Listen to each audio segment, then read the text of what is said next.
अब नैन्सी अपने बेड से उतर के अपने घर के एक कोने में जाके छिप गई थी।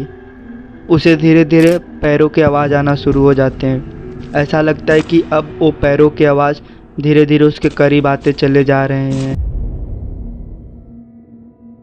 गाइस, आप सोचिए, आपके पास आधी रात को एक कॉल आता है एंड वो कॉल किसी और का नहीं बल्कि आपके किसी जानने वाले का ही रहता है।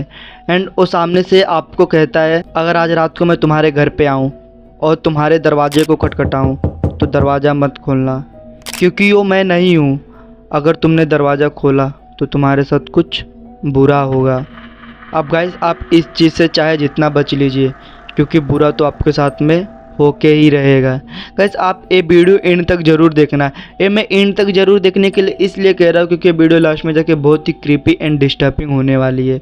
तो चलिए वीडियो को शुरू करते हैं। नैन्सी एंड गैब्रियल ये दो कपल्स होते हैं। इनका रिलेशनशिप बहुत अच्छा चल रहा होता है, लेकिन एक दिन 14 नवंबर 2018 रात के 2 बजे गैब्रियल नैन्सी को कॉल करता है एंड बड़े डर से और सहमे हुए आवाज़ में बोलता है, नैन्सी, मैं जो बोल रहा हूँ तुम वो ध्यान से सुनो। अगर आज रात में तुम्हारे घर पे आऊँ एंड तुम्हारे दरवाजे को मैं खटखटाऊँ तो तुम उस दरवाजे को मत खोलना, क्योंकि वो मैं नहीं हूँ। नैन्सी बहुत अजीब बिहेव करती है एंड कहती है कि क्या तुम अभी आ रहे हो मेरे घर पे? तो गैब्रियल एक बार फिर से बोलता है, मैं जो बोल रहा हूँ, जितना बोल रहा हूँ तुम उतना करो। अगर आज रात को मैं तुम्हारे घर पे आऊँ और दरवाजे को खटखटाऊँ तो दरवाज़ा मत खोलना। अगर तुमने दरवाज़ा खोला तो तुम्हारे साथ कुछ बुरा होगा। एंड गाइस, नैन्सी को पहले तो ऐसा लगता है कि गैब्रियल उसे डराने की कोशिश कर रहा है इतनी रात को, शायद उसके साथ कोई मजाकिया प्रैंक कर रहा है, और उन दोनों का कॉल आपस में चालू ही रहता है। गैब्रियल एक बार फिर बोलता है, क्या तुम घर पे अकेली हो? तो नैन्सी बोलती है, हाँ, एक्चुअल में मेरे मम्मी पापा गए हुए बर्थडे पार्टी में एंड वो कल सुबह ही आएंगे, तो आज रात तक मैं घर में अकेली हूँ। तो गैब्रियल फिर से बोलता है, मैं जो बोल रहा हूँ वो ध्यान से सुनो, अपने खिड़की और दरवाजे बंद कर लो, और जब मैं तुम्हें बाहर दिखूँ तुम्हारे घर के तो तुम तुरंत पुलिस को कॉल करना, नहीं तो तुम्हारे साथ कुछ बुरा होगा। बस इतना ही, बस गैब्रियल इतना ही बोलता है और एक बड़े से डरे से और सहमे हुए आवाज़ में बोलता रहता है। नैन्सी उससे एक बार फिर से पूछती है, तुम कहाँ पे हो इस वक्त एंड तुम्हें क्या हुआ है?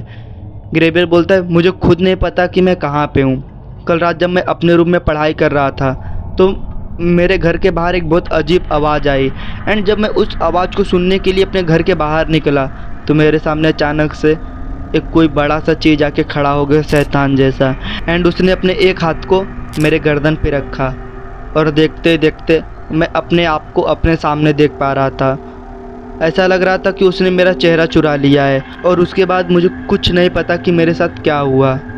एंड जब मेरी आंखें खुली तो मैं एक घर में बंद था एंड इस घर के सारे खिड़की और दरवाजे पे सलाखे लगे हुए हैं। मैं यहाँ से चाह के भी बाहर नहीं निकल सकता। इतना कहते ही गैब्रियल का कॉल डिस्कनेक्ट हो जाता है एंड एक बार नैन्सी उसे फिर कॉल कनेक्ट करने का ट्राई करती है, बट उसका मोबाइल स्विच ऑफ हो जाता है, क्योंकि गाइस वो जिस जंगल में था वहाँ पे ना तो कोई नेटवर्क था ना तो कोई जीपीएस राउटर जिससे वो एक दूसरे को कनेक्ट कर पाए। एंड उसके बाद में नैन्सी अपनी नज़र अपने घर के खिड़की की तरफ घुमाती है और वो देखती है कि बाहर कोई आके खड़ा हुआ है एंड वो नैन्सी के घर को ही बार बार देख रहा होता है। और नैन्सी जब उसे ध्यान से देखती है तो कोई और नहीं, गैब्रियल ही होता है।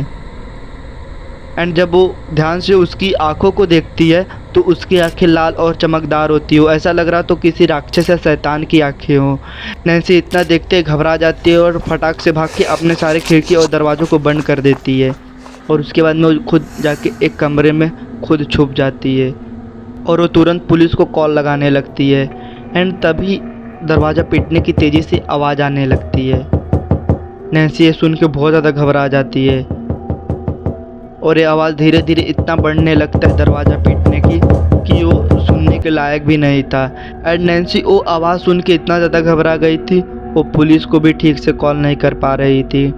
एंड धीरे धीरे वो आवाज़ बढ़ते बढ़ते अचानक से आना बंद हो जाता है और खुशकिस्मती से नैन्सी का कॉल भी पुलिस को कनेक्ट हो जाता है। एंड नैन्सी डरते डरते पुलिस को सारी चीज़ें बताती है। पुलिस ने उसको कहा कि बस आप 5 मिनट रुकिए, आप जहाँ पे हो वहीं पे रहना, हम लोग बस आ रहे फटाक से। एंड तभी तेज़ी से दरवाज़ा टूटने की आवाज़ आती है और पुलिस का कॉल भी डिसकनेक्ट हो जाता है। अब नैन्सी अपने बेड से उतर के अपने घर के एक कोने में जाके छिप गई थी। उसे धीरे धीरे पैरों की आवाज़ आना शुरू हो जाते हैं। ऐसा लगता है कि अब वो पैरों की आवाज़ धीरे धीरे उसके करीब आते चले जा रहे हैं। एंड गाइस तभी पुलिस की सायरन बजने की आवाज़ आती है और जैसे पुलिस घर में आती है तो देखती दरवाज़ा टूटा हुआ है एंड घर से नैन्सी भी गायब है। और पुलिस को वहाँ पे अगर कुछ चीज़ें मिलती हैं तो वो था फिंगरप्रिंट, वो भी ग्रेबियल का। एंड गाइस पुलिस को बस एक ही शंका था कि ग्रेबियल ने अपनी गर्लफ्रेंड नैन्सी का खुद ही अपहरण किया है। और दूसरी तरफ ग्रेबियल कोशिश किए जा रहा था उस घर से निकलने के लिए एंड उस कोशिश करते करते घर के एक लॉक को तोड़ भी देता है। एंड जैसे उस घर से बाहर निकलता है वो खुद को एक जंगल में पाता है जहाँ पर वो अकेला रहता है। एंड दूर दूर तक उसे कुछ नहीं दिखाई दे रहा था जंगल के अलावा, ना तो वहाँ पे जीपीएस राउटर काम कर रहा था और ना ही कोई इमरजेंसी कॉल। एंड ग्रेबियल भागते भागते ढूंढते एक गांव की तरफ पहुंच जाता है।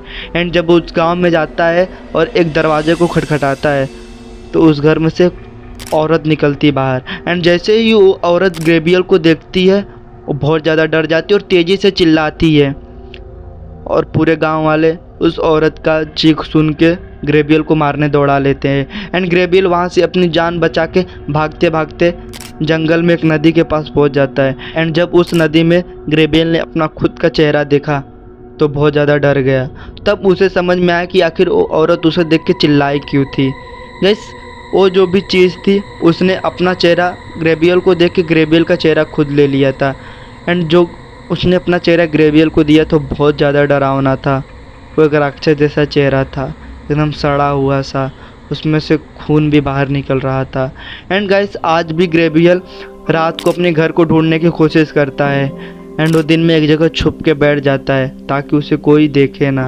और आज भी वो एक उम्मीद पे जी रहा है ताकि वो इस चीज़ से बदला लेके नैन्सी को छुड़ा सके।